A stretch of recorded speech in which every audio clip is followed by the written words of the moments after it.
How is it going, guys? My name is Mike, and today I've teamed up with Licked to talk to you about the best ways in which you can use music when editing your videos in iMovie. Audio is as important as the visuals, and getting it right can be such a key point in actually making sure that your video fits the tone that was intended. If you're trying to tell the story of heartbreak, then using an upbeat electronic track's just not going to give across that right vibe. So it can be incredibly key to take a lot of time planning. Think about what songs you're going to use beforehand, what sort of vibe you're going for before you actually start looking for your music. Yeah, so usually I spend so much time looking for music, but today actually I refine my process using Licked, as I can use all the themes and filters that they have on the website. Makes it super easy. So once you've selected your track, you're just going to import it into iMovie by clicking the down arrow in the top left, and then I'm just going to drag it onto my timeline. Now the first thing I'm going to do is I'm just going to crop the edges just to, get down to the length that I want my track. I only want it to be around 30 seconds for the sake of this tutorial. And then once I've done that, I'm going to actually find where the beats are on the tune, and I'm going to apply markers to this. So you're going to just listen along the timeline and press the M key. This will basically just allow you to figure out where you want to put your cuts, and once you're happy with that, you can start dragging in your actual video footage.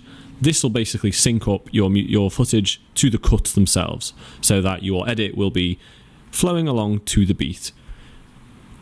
I like to do a rough cut of this first, like I'm doing now, and I'll go and tweak anything afterwards. By the way, if you want to use the song that I'm using in this video, you can get it on Licked.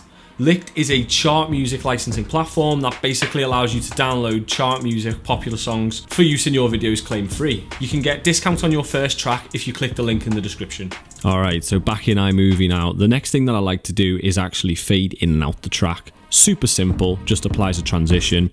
It makes your clip less abrupt. So you just literally select the circle at the side, either side of the clip, drag it in or out as far as you want, basically, as long as you want your transition to be.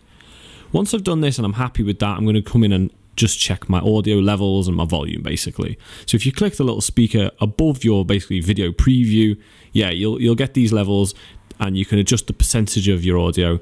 You can also adjust it on the audio track itself by just dragging the line up or down, and you can see whether you're peaking by looking at the color on the top of your waveform. If you're hitting red, basically you're too loud. Another thing that you can do is actually apply an audio effect. So if you go into the effects panel, which is just the three circles, yeah, you can apply an effect. My favorite one is actually the muffled effect, and for this edit I'm actually just going to put it right at the start while my boxer is looking down. So you're just going to select that layer and then hit the muffled icon. You can see that it has like quite a nice little effect, just sort of makes everything a little bit distant, and I really like that.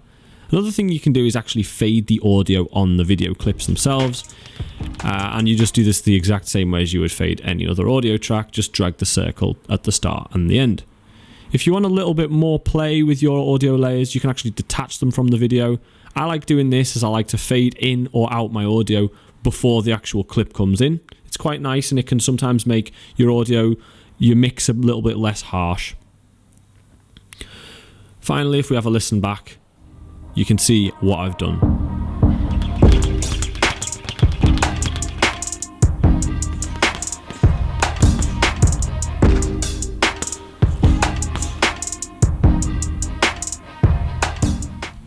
Thank you for watching. Don't forget you can subscribe if you want to see more similar tutorial content to this, and if you're on the hunt for a track for your own video, you can license any of the tracks from today's video on Licked, so that is definitely worth checking out. Thank you for watching, and I hope you enjoyed.